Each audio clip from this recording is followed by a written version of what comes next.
From Kansas State University, this is Agriculture Today. Eric Atkinson with you. And coming up today, K-State's Dan O'Brien will talk about how the grain trades are likely to react, in his view, to the USDA's latest grain supply and demand report coming out this morning. And he comments on the current wheat-to-corn price relationship in Kansas. That during Dan's weekly segment on the grain market trends. Then K-State's Reid and LaVell Windsor will talk about a new series of K-State financial workshops for women in agriculture that will be taking place at 31 sites around the state in early 2020. They'll go over what this first-of-its-kind series will cover and how to take part in it. And further ahead, K-State's Mary Knapp on Kansas agricultural weather, along with much more here on Agriculture Today. Agriculture and food systems are the main drivers of the Kansas economy, but must be improved in order to feed the world's growing population. How are we going to do so? Reduce food loss, find ways to preserve grasslands, and help families stretch their dollars. Global food systems is one of the 5 grand challenges K-State Research and Extension is addressing. To learn more, visit www.ksre.ksu.edu.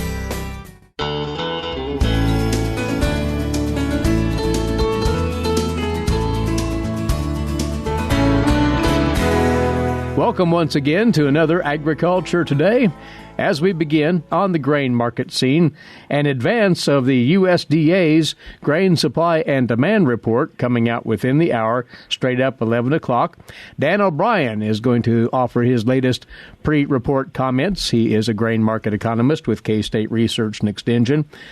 The row crop markets, Dan, are just wanting for something to nudge them upward and are hoping that maybe the numbers that come out from the USDA very shortly will lend to that.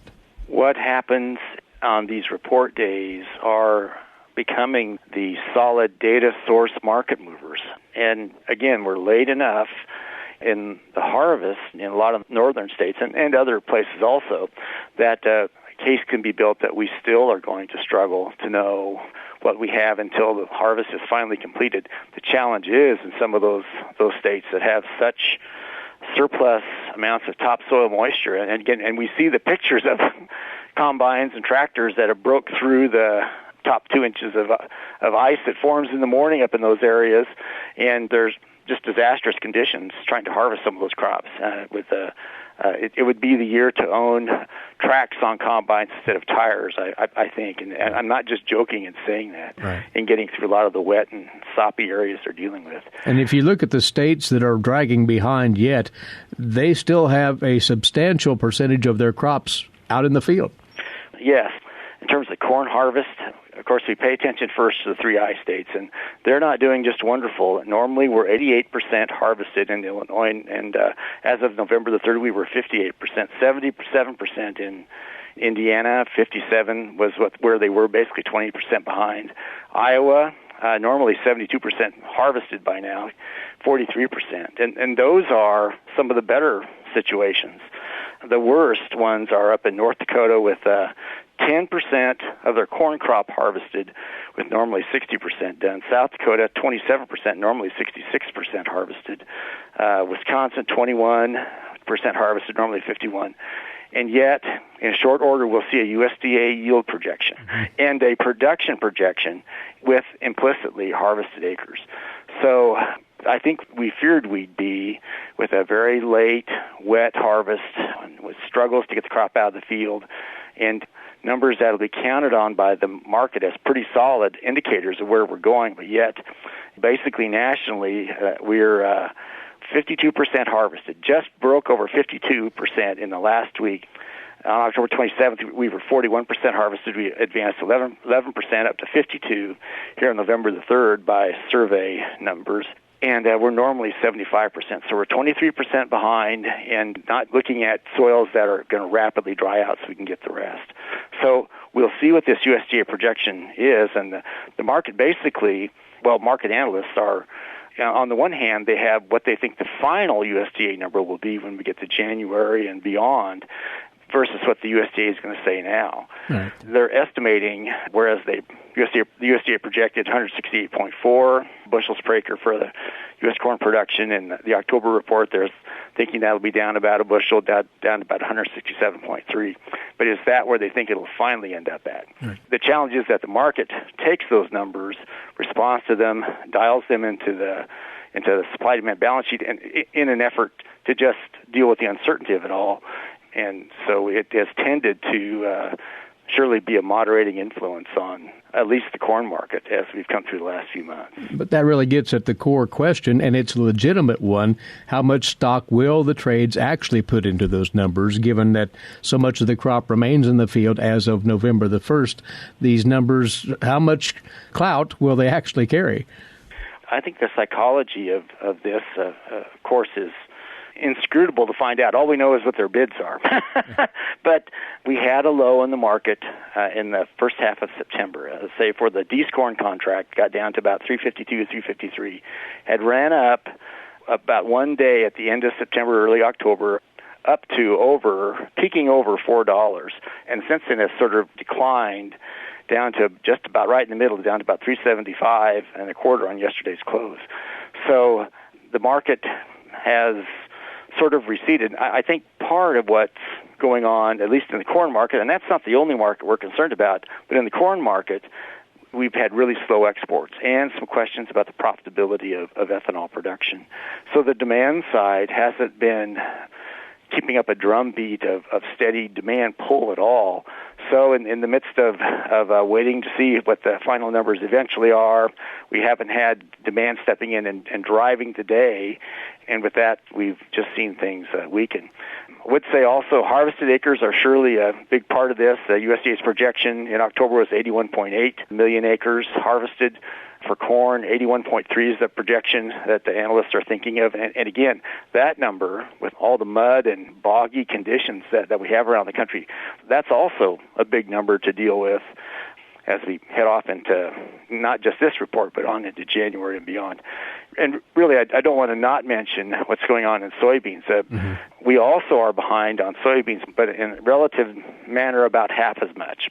Whereas national corn harvest is down about 23% from where it is normally.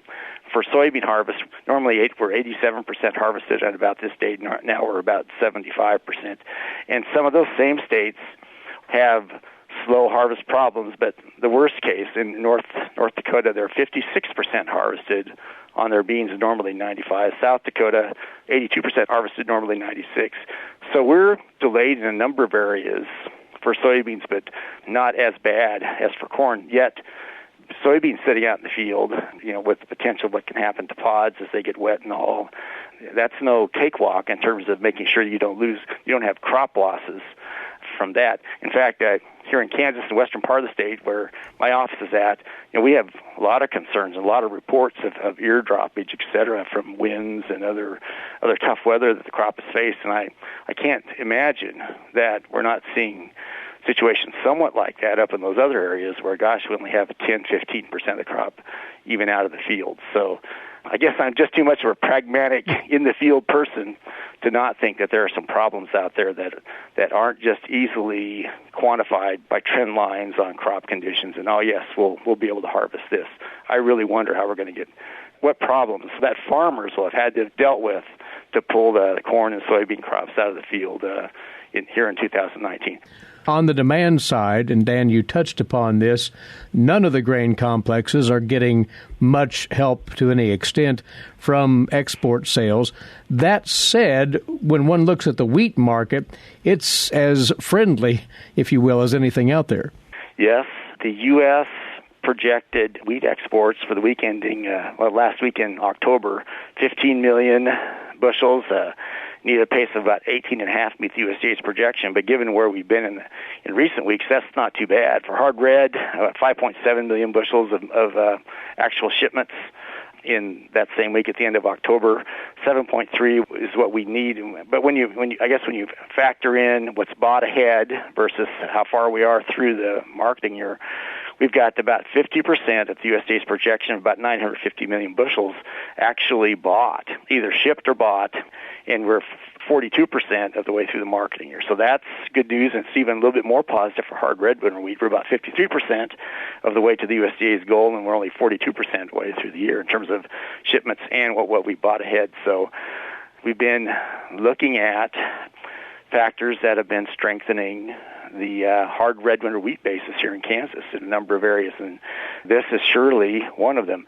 There were thoughts earlier that we were seeing probably wheat feeding going on, but when I look out to the Garden City area and look at cash prices for corn versus wheat, basically they're about even, at least as of yesterday, off the USDA report. So, when they're even money like that, that's still somewhat of a motivation. But before, when we had wheat way below corn, when I say way below, a dime or so, then you had all that much more instead of now. Some of that has mitigated itself, I think.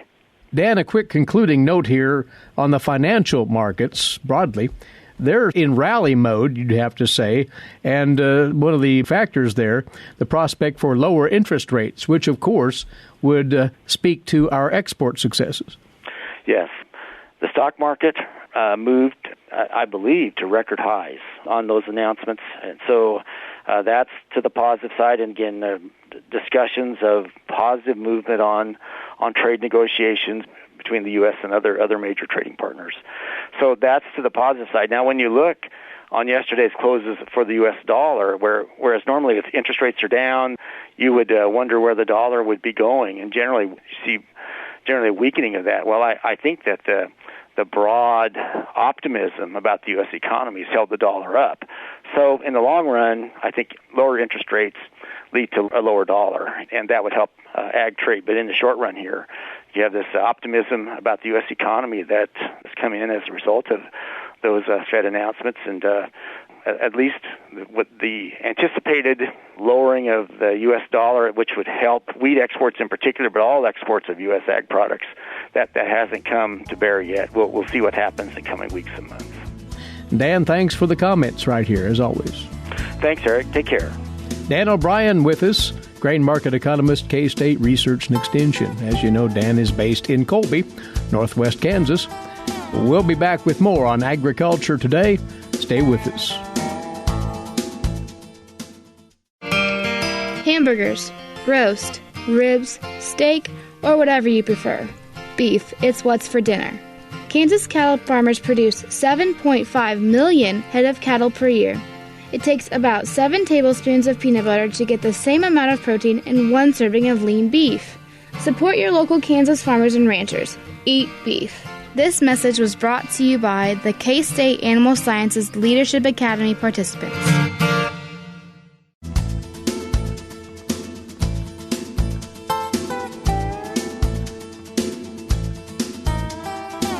We're back now on this Agriculture Today. Soon, there will be a special series of informational gatherings all around the state of Kansas. It'll be coming up in the early part of 2020.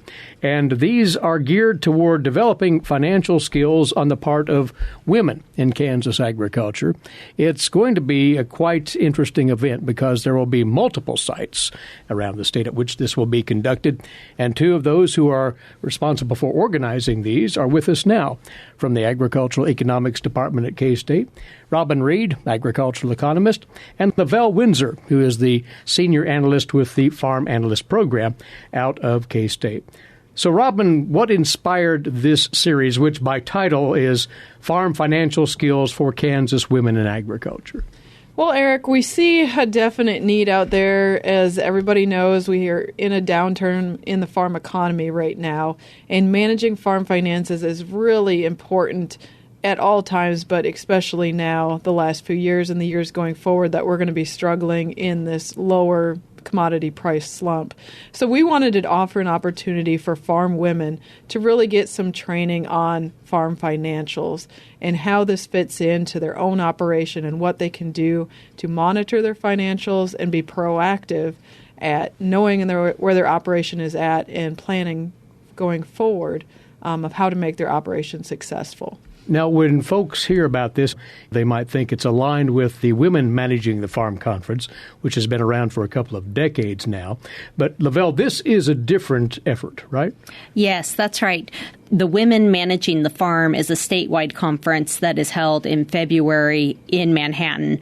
But this Women in Ag series is going to be at 31 locations across the state, so it's close. Hopefully everybody can find a location that's fairly close to them. And then it will be a series of evening, 4 weeks in a row, one evening each week.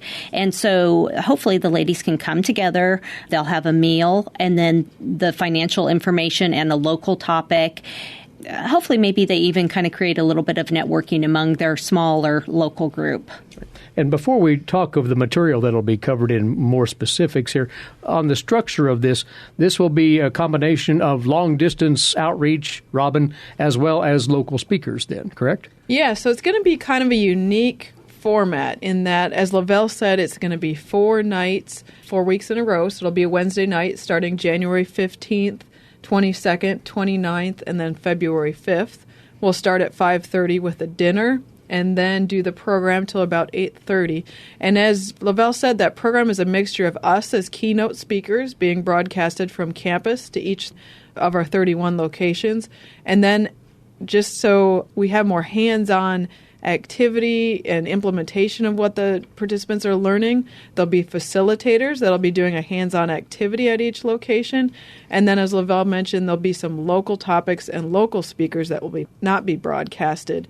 That'll be facilitating conversations at each location. So it'll be a really good mix of our expertise getting out to 31 sites at the same time, but not just listening to us. There'll be some very good conversations and some very good hands-on learning that occurs at each location as well. So, LaVell, what will you and Robin cover directly in those video conferencing sessions that make up part of this?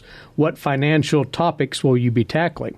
Okay, so the 4 topics that we're going to be talking about is we'll be doing record keeping, balance sheets, income statements, and cash flow. And then the important thing to note with each one of these evenings, there will also be a hands-on activity that you'll do at your location, and there'll be facilitators there to assist you. And then ideally, that'll be something that you could actually take back to your farm that week and start implementing that on your own farm. So would this material be something that would be more oriented toward the individual who's not really been involved in the farm finances before, or somebody with some experience, Robin? I think the answer to that is yes. This program will be good for both of those categories. Someone who's very involved in their finances, does the day-to-day books, and is in the management role of the operation. This would be very good for them, just looking at what else they can do as far as financial management of the operation. But it'd also be very good for somebody that's not in that role, that maybe has a husband that's farming but is kind of on the outside of what's going on. This would be very educational just to see what goes into the management of an operation, and maybe there's some areas that they can assist in that operation. LaVell? And along with that, we often hear from people saying that they have questions of how do other people do this or that to manage their finances, or what could I be doing better? And hopefully that is what will come out of the conversations that are happening locally. So I agree with Robin. It will be good for somebody who's very involved in the finances, or somebody who's newer and just trying to set up things maybe a little differently or a little better than what they have them set up right now. But that local exchange of information will be equally helpful here, it sounds. Yes, and I would see this as a program for all demographics as well. You know, those that are just getting into farming, beginning farmers and ranchers, until all the way up to those that are still young at heart but at farming. I think there's going to be something for everyone in this program. Now, complementing the video conference material, then, there will be local presentations, and those will vary from here to there. Is that correct? They actually will not. What will those be entailing, then? So we wanted to get some other pieces of the financial picture out there. And one of them that has been on our radar is just the rural stress or financial stress or mental stress, whatever you want to call it, that goes along with the ag economy that we're in right now, and talking about finances, because we know that is a big stressor in a relationship or even between business partners on a farm. So we are going to have a discussion locally of that topic. And the other one is managing family living expenses. And I know throughout the program we'll talk about how you need to keep separate records and management of your family budget and that kind of thing, and then your farm operation. But really we know those go somewhat hand in hand in that family living has to be supported by the farm in most cases. So we're going to talk about how you manage that aspect as well. On that latter point, LaVell, as you've worked with farm families through the Farm Analyst Program, you've encountered that where family living expenses become so intertwined with the farm that sometimes the family living expense side of it gets lost in the shuffle. Yeah, and I think, even beyond a farm, there's a lot of families across America who maybe don't have a real good handle on exactly what their family living expenses are. But in particular, when you have a business on the other side of it, sometimes it's easy to either just run one checkbook where all personal expenses and farm expenses are coming out, or just sometimes the farm expense account maybe gets dipped into, and it's a little hard to sort out sometimes. And so that's part of around the piece that we'll talk about. Oftentimes there's a lot of families who just are not sure what their family living expenses truly are. Not that that's specific just to farmers, but it is really, really important, especially in the farm economy that we're in right now. So participation, what is it required here? There is a registration fee for these, right? Yes, we want participants to sign up for the entire series. Right. It's not something you can pick and choose what night you want to go to. It's a 4-night commitment, as each session is going to build on the previous session. We are asking $40 registration fee, and that, again, there is a meal every night of this, so that's to help cover your meal. You will also be getting all the printed materials that go with this program, and the first 500 participants to sign up will also get a financial management book that they can take home and learn more about each topic. And the due date for registration is some distance away yet. They have weeks to go before the final deadline, but you'd like folks to commit to this fairly soon to make sure they have their place at the table, LaVell. Yes, and so the registration deadline is December 31st, but obviously the sooner that you sign up if you know you're going to attend, and also the financial book will be limited to the first 500 registration folks that we have. And there is 31 locations, so we're actually anticipating that we may exceed that number. So it might be a good idea to get your registration in sooner rather than later. Secure your place. And once more, this will be a very intriguing series of 4 sessions taking place the evenings of January 15th, 22nd, 29th, and the last one is February the 5th. And more information is available out there, Robin, right? Yes, so you'll want to go to agmanager.info. That's our extension website for the Ag Econ Department, agmanager.info, and look under events, and you'll find the Farm Financial Skills for Kansas Women in Ag program. This really is a first-of-its-kind effort of this like anyway, so you're both very excited about what this may provide in the way of information. Yes. We're excited about the delivery of this, and we feel like the locals are excited about it as well. We were hoping to have 20 locations, and we've got 31 locations that are wanting to host the site. So we hope that this delivery is a good method. Well, the series will cover, by title, Farm Financial Skills for Kansas Women in Agriculture, taking place in January and early February. 31 sites around Kansas. To find out which sites will be hosting these, you can go again to agmanager.info. So to the two of you, good luck with this idea, and thanks for coming over and previewing it with us. Thank you, Eric. Thank you. From the Agricultural Economics Department at K-State, Robin Reid and LaVell Windsor. Again, agmanager.info has the full information on this unique series, which will be taking place in early 2020 for women in agriculture. We'll be back with more on this Agriculture Today. Have you ever thought about where your food comes from? If you're thinking the grocery store, think again. Facts show that the American farmer feeds more than 129 people. They are continually increasing and improving their operations. A wide variety of crops and livestock are grown in Kansas as well as the United States, providing food to your dinner plate. Next time you see a farmer or rancher, thank them. For more information, contact K-State Research and Extension.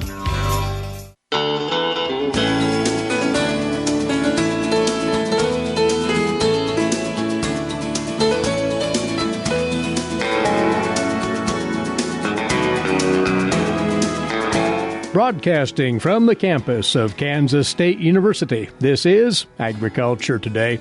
Eric Atkinson with you as we move ahead now to today's agricultural news headlines for you, courtesy in part of DTN.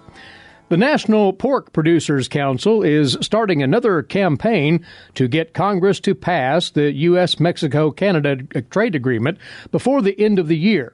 The NPPC's Vice President and Counsel for Global Government Affairs, Nick Giordano, told DTN that the NPPC made a decision last summer to push hard for Congress to complete that trade deal before the end of 2019. Right now, he says hog farmers are, in his words, getting antsy that negotiations between House Democrats and the Trump administration could carry over into 2020. Giordano says they're still very hopeful that the vote will happen before the end of the year. He added that NPPC members want the vote this year, but also want to see the deal pass by a robust margin. They want to see support for trade, in his words.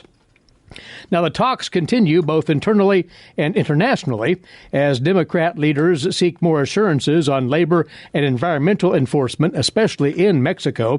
Canadian Prime Minister Justin Trudeau also hosted a handful of Democrat congressmen earlier this week, including Ways and Means Committee Chairman Richard Neal of Massachusetts, who would shepherd the trade pact through the House. While Mexico has already ratified the USMCA, Canada is waiting for the U.S., with the possibility of its parliament voting basically in concert with Congress. In the meantime, the USDA secretary and a U.S. delegation arrived home yesterday from this week's agricultural trade mission to Mexico. Here's a recap from the USDA's Rod Bain. Future farm and food export opportunities in Mexico, the focus of a USDA-led ag trade mission to that nation this week, led by Agriculture Secretary Sonny Perdue. Business-to-business meetings there going on, help to generate new export opportunities. The Secretary, Undersecretary for Trade and Foreign Agricultural Affairs Ted McKinney, and over 100 agribusinesses, organizations, and government representatives spent 3 days in both trade and government meetings with Mexican counterparts in the government and business sectors, including that nation's Agriculture Secretary. It was good to visit with Secretary Villalobos again. We discussed the various issues between us, such as biotech issues and things like that. And in terms of the U.S.-Mexico-Canada Free Trade Agreement and Mexico's take on USMCA, the Secretary said, "They are very anxious to have USMCA ratified. They still seem to be very pleased on their part with the provision of USMCA." I'm Rod Bain reporting for the U.S. Department of Agriculture in Washington, D.C. And farmers across the Corn Belt are running into propane supply bottlenecks at a time when they can ill afford to wait. They're working to dry down corn. The Federal Motor Carrier Safety Administration has declared a regional emergency for the states of Kansas, Illinois, Iowa, Minnesota, Missouri, Nebraska, South Dakota, and Wisconsin. At the end of last week, governors in Iowa, Minnesota, Missouri, and Wisconsin issued emergency declarations to lift restrictions on carriers for the transportation of heating fuel, including propane. That's expected to help alleviate the supply issues in the region. As of yesterday, most reports of supply problems were focused on Iowa and Minnesota. The University of Missouri research professor and agricultural policy researcher Seth Meyer says that for many farmers, the added drying costs for propane supply issues could not have come at a worse time. But unlike the propane shortage of 2013, he said, there's plenty of supply available across the country now. It is just sitting down in the Gulf of Mexico, with Kansas the central distribution point. This so far has been an issue of getting that supply to the right places, according to Meyer. You're listening to Agriculture Today. Weather conditions have ebbed and flowed rather dramatically over the last few weeks, bringing into question the state of many winter wheat stands around Kansas. K-State agronomists have put together information to help you growers analyze the well-being of your wheat in the wake of the wide swings in conditions. Jordan Hildebrand has more on that on this week's Kansas Wheat Scoop. Jordan?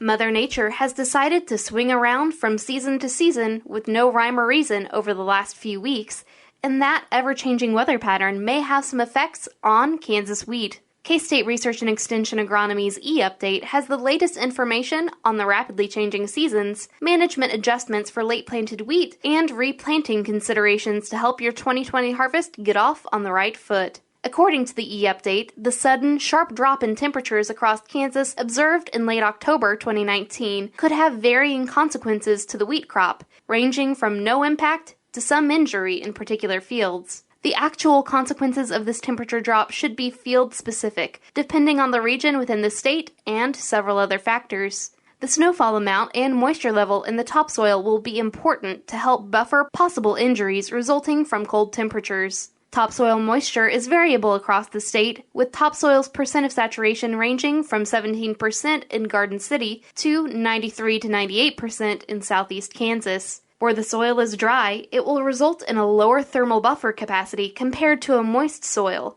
and winter injury might be more pronounced. Producers are encouraged to start checking for possible injury on lower portions of the fields, and especially in no-till fields with heavy residue in the near future, but no immediate damage will be apparent. The cold temperatures will also be more likely to cause injury to wheat if the plants are showing drought stress symptoms, as dry soils will get colder more easily than wet soils.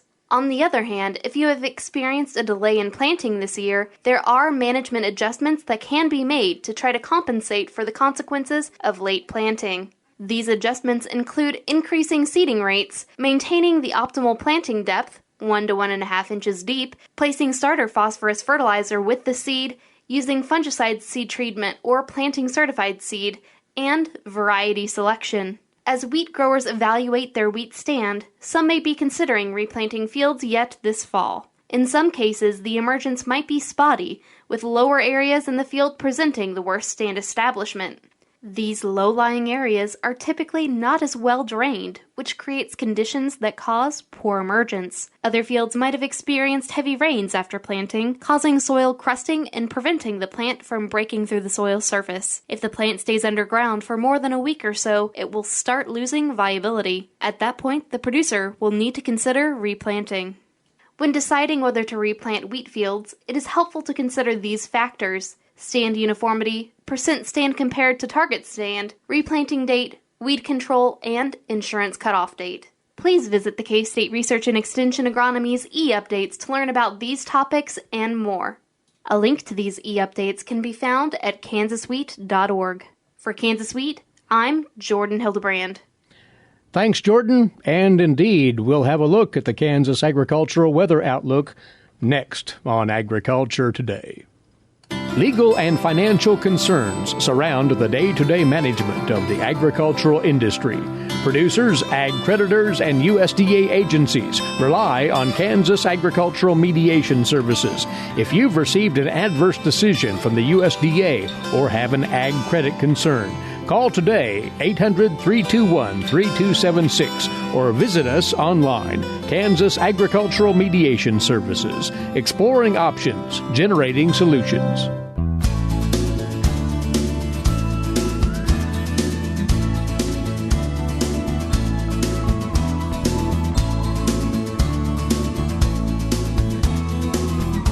For you now on Agriculture Today, Kansas agricultural weather, and our weekly talk with Mary Knapp, climatologist with K-State Research and Extension. She recaps the previous week's weather in Kansas and helps us look ahead to the forecast. And Mary, we'd have to come to the conclusion that it was a colder than normal week in Kansas these past several days. Did the numbers bear that out? Yes, actually, all of the divisions were colder than normal, and by some substantial amounts, as much as 8 degrees, 9 degrees cooler than normal. Not quite as cold as our Halloween weekend, but still much cooler than we would typically see at this time of the year. It was also a relatively dry week. The only area of the state that reported much in the way of moisture at all was the southeastern corner. And again, that was on the light side. Dry to the point where we're seeing drought concerns here and there in Kansas? We still have the abnormally dry to actually severe drought in southwest Kansas. There are some pockets of abnormally dry in central and northwest Kansas, but overall, most of the state, this dry pattern has been more on the favorable side, where it has allowed producers to actually get out into the field, get a jump on harvest, and get some of that wheat or fall planted crops, not just wheat, but canola and cover crops in the ground, whereas they've been pretty much held up by the wet soils until the end of October, actually. Of course, our wheat and canola growers would like to see a little moisture come down to help those crops along. Right, because again, for those that seed zone, the first 4 inches of the soil is the critical point. Moisture below that doesn't do them a whole lot of good until they can get that crop germinated and get some root development on there. Unfortunately, neither the 6 to 10 nor the 8 to 14 day outlook favor any kind of moisture in the Kansas area. And in fact, if we look at the quantitative precip for the amount of moisture expected through the next week, it's 0 statewide. I say statewide, but there is a tiny sliver in that southeast corner that still may see a quarter of an inch or less. A quick update here on soil temperatures. Have they held up as we've had these freezing conditions? Actually, they have held fairly nicely. They dropped a little bit when we had the coldest air move through, but when we look at the weekly average soil temperature, we're still in the 40s across the entire state, even in the coldest areas. Down cool enough so that those that want to get some fall fertilizer applications in play have temperatures cool enough that will be possible, but not so cold that you're going to be completely shutting off any of that winter wheat development. Well, cooler than normal temperatures ahead, dry, potentially into and through the Thanksgiving holiday.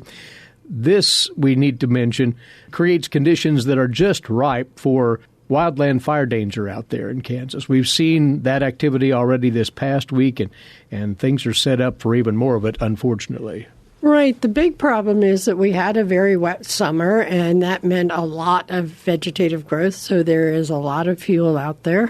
You add in some down branches from some of the windstorms that have gone through, again, adding to that fuel load.